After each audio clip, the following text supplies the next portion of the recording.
Hello everyone, and welcome to Tactical Safety. Today is February 2nd, 2022. So I figure what better day to talk about 22 long rifle than 2.2. Hey, most apropos, isn't it? So now, I'm going to talk about a few of my 22s here. Got some old vintage pieces and some new hotness. Check it out. Starting with the first one that I actually bought for myself,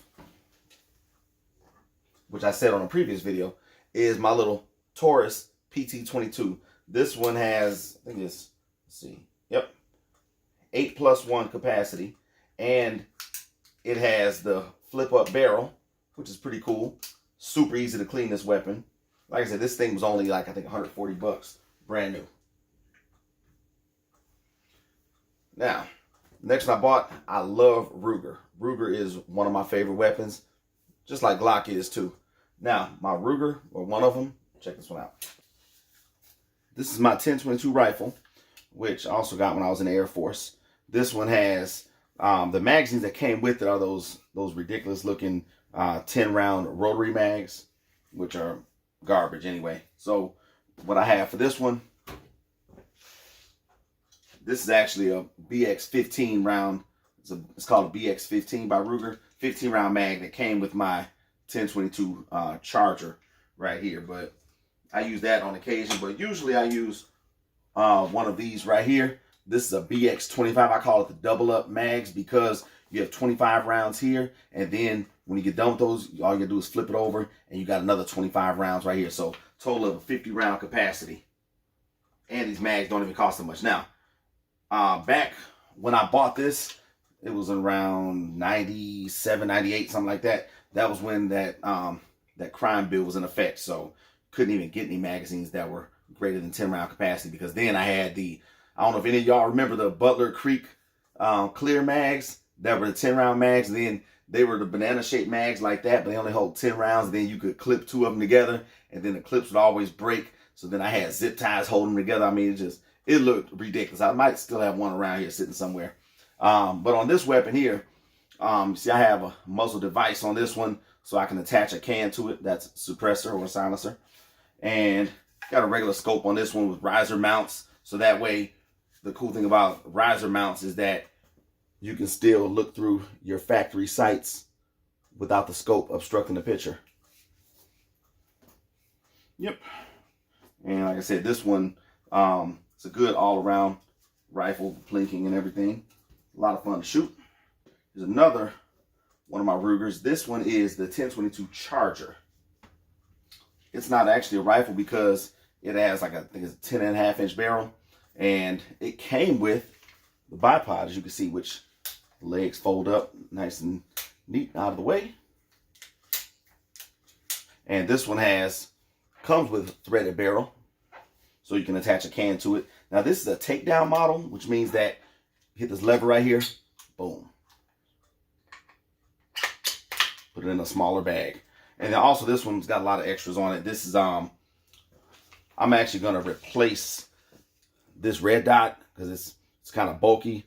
I'm gonna get a SIG Romeo 5 like I have on all my ARs, because that is a superior, I mean superior red dot sight. Also, it's shake on and auto off, which is the best feature. You don't have to push any buttons to turn it on, and you don't have to push any buttons to turn it off. That's the best part about it. Now, with this 10/22 Charger, cool thing about this, it has the AR grip. So on all my ARs, I always use the Hogue rubber grips. I cannot say enough great things about Hogue. I've been using their products ever since I've been buying firearms. They make an excellent product. Also, another thing I got for this is the AR buffer tube adapter, which is great because then what I did from there, I put an SB tactical brace on it, and I put a Sylvan Arms folding adapter on this as well, which works out great. Also with this one, because of the fact that there's no buffer spring in this, you have this open part right here and a little bit of this for storage. Like if you need to put batteries in there, or some paper towels, whatever, or like cloth towels, stuff like those like shop rags the shop towels and stuff like that. Can of oil, small thing of oil, whatever. You can fit it right in here. Close this up. It's good to go. And like I said, the SBA 3 brace is adjustable. It's a cool thing about it. And then with this one, because of the fact that there's no buffer spring like in an AR-15, cool thing about this is that you can fold the stock, you can fold the brace to the side, and you can actually shoot it in this position as well. Moving right along to the next Ruger. It's going to be my Mark IV tactical pistol. Love this thing. This also has a threaded barrel for suppressor.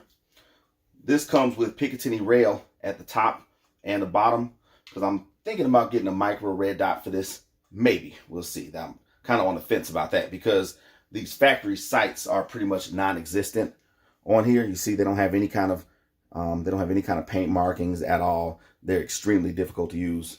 They're pretty much worthless. Now, for this weapon, I've been on the fence about this. I like the checkered grip. I love the way it looks, but the Hogue grip is more functional, even though it's not as aesthetically pleasing in comparison to the checkered grip right here.